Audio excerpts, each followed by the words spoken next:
waktu yang terus bergulir tanpa terasa telah membawa kita bertemu kembali dengan Hari Raya Idul Fitri, hari raya yang dinanti oleh seluruh umat Islam.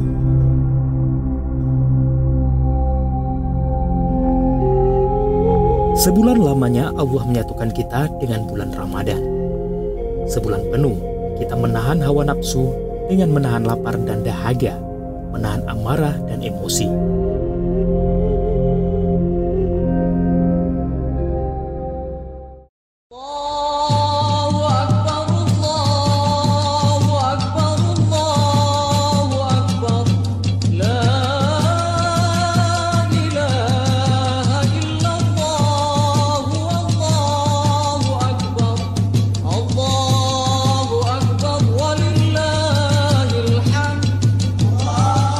Hari ini, kita merayakan Idul Fitri, Hari Raya Fitrah dan Hari Raya Pencucian Dosa bagi umat Islam yang telah berjuang melawan hawa nafsu.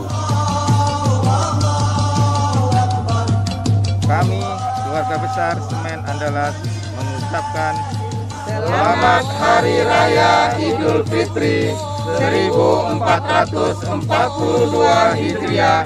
Minal aidin wal faizin. Mohon maaf lahir dan batin.